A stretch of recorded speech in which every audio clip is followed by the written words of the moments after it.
Shalom saudaraku, berjumpa kembali bersama dengan saya Pendeta Jakob Setio, masih dalam program Sapa Jemaat di Rumah. Kali ini kita akan bersatu bersama-sama, mari kita berdoa.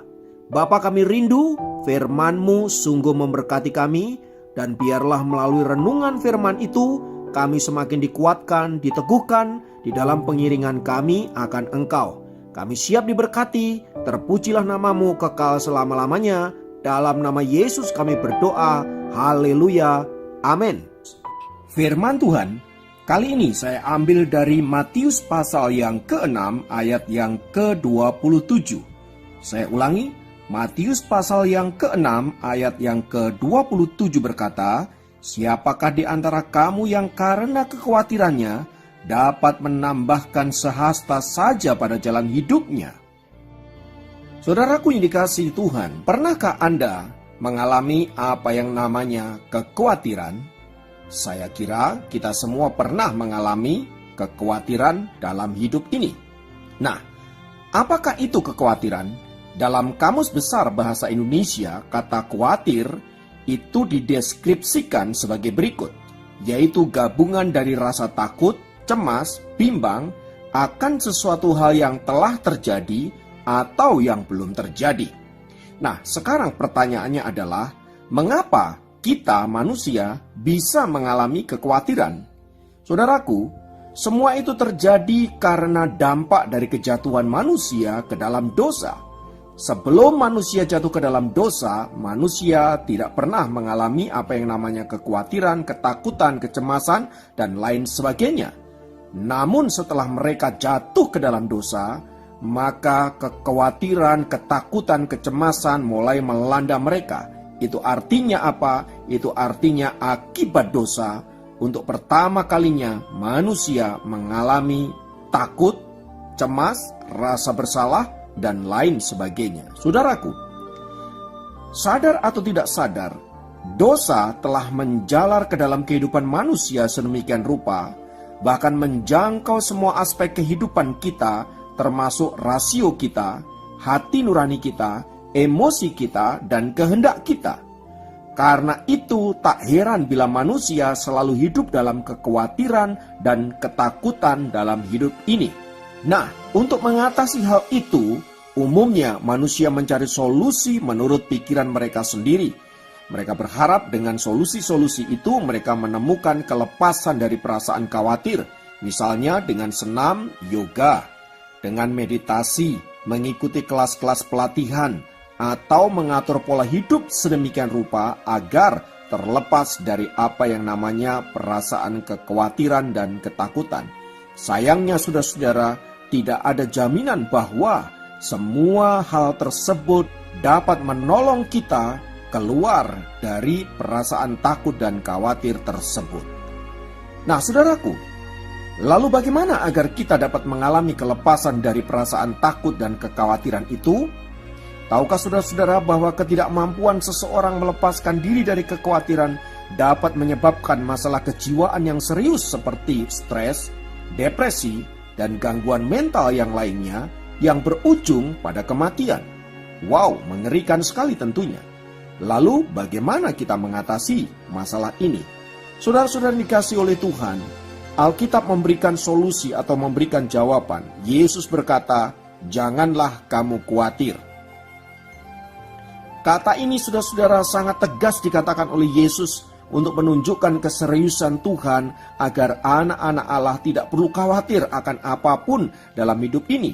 Termasuk di dalamnya kekhawatiran akan masa depan, kekhawatiran akan hidup ini, kekhawatiran soal makan, minum, pakaian, dan lain sebagainya. Mengapa? Karena kita memiliki Tuhan yang perkasa, Tuhan yang sanggup memenuhkan segala sesuatu yang dibutuhkan oleh anak-anak Allah. Selain itu saudara-saudara, perasaan khawatir sebenarnya tidak memberikan nilai tambah dalam hidup kita. Kalau kita mau jujur, justru perasaan khawatir menyebabkan kita ada di dalam ketidaknyamanan, dalam kecemasan, dalam ketakutan, bahkan kesusahan, seperti yang dikutip di dalam Matius pasal yang ke-6 ayat 34. Nah, oleh karena itu saudaraku dikasih Tuhan, mari Melalui firman Tuhan kali ini kita belajar untuk tidak lagi hidup dalam kekhawatiran, apalagi dalam ketakutan. Sebab Tuhan berjanji untuk menyertai kita orang-orang percaya sampai akhir kesudahan zaman. Dan Ia juga berkata agar kita tidak takut lagi. Sebab kita tidak menerima roh perbudakan yang membuat kita takut, tetapi kita menerima roh yang menjadikan kita anak-anak Allah. Dan oleh roh itu kita berseru, Ya Aba, Ya Bapa. Roma 8 ayat 15. Itu artinya kita memiliki jaminan penyertaan Allah dalam hidup ini, sehingga kita tidak perlu takut, tidak perlu khawatir, sebab pengendali hidup kita bukanlah diri kita, bukanlah situasi, dan bukan apapun, melainkan Allah yang luar biasa. Oleh sebab itu mari kita pegang janji Tuhan, saudara-saudara, seperti janji firman-Nya kali ini yang berkata, jangan khawatir. Mari kita tinggalkan kekhawatiran dan kita bangun iman, kita bangun pengharapan. Karena dengan pengharapan itu kita akan menjalani hidup dengan lebih kuat, lebih tangguh, bahkan dengan sukacita. Karena kita memiliki pengharapan. Haleluya. Biarlah firman Tuhan boleh meneguhkan, menguatkan kita, dan mari kita menjadi orang-orang yang selalu menang dalam hidup kita. Mari kita berdoa. Bapa, dalam nama Yesus, biarlah firman menguatkan kami, meneguhkan kami. Apapun yang terjadi terhadap hidup kami, ajarkan kami untuk tidak khawatir. Karena kami tahu bahwa Engkaulah pemegang dan pengendali hidup kami, penulis sejarah hidup kami, yang kami tahu segala yang Kau kehendaki dalam hidup kami adalah baik semata-mata. Terima kasih Tuhan. Apapun situasi kami percaya Engkau yang sudah mengaturnya, dan rencana-Mu indah bagi setiap kami. Terpuji. Dalam nama Yesus kami berdoa. Haleluya. Amin. Demikian program Sahabat Jemaat kali ini. Sampai jumpa dalam program Sahabat Jemaat yang lain. Tuhan Yesus memberkati.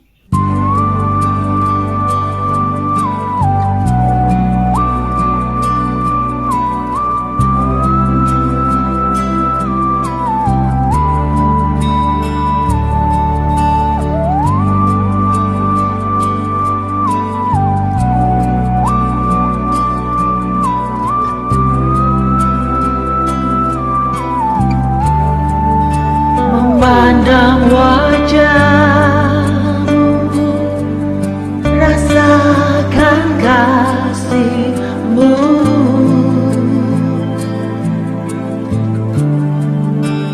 tinggal dekat-Mu tiap saat di dalam hidupku.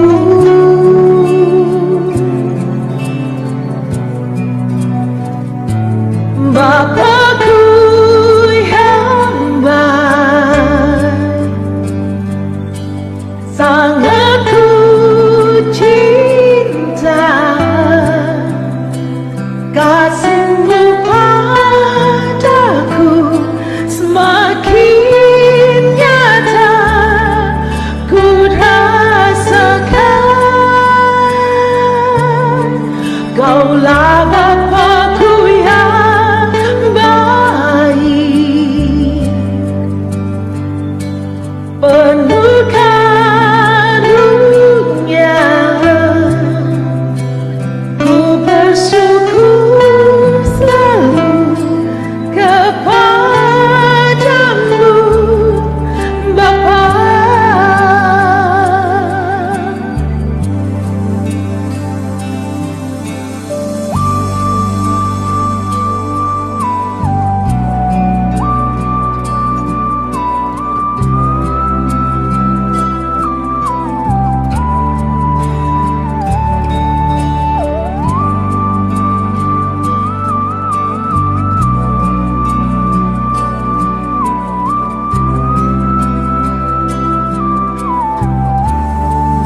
Memandang wajah-Mu, rasakan kasih-Mu,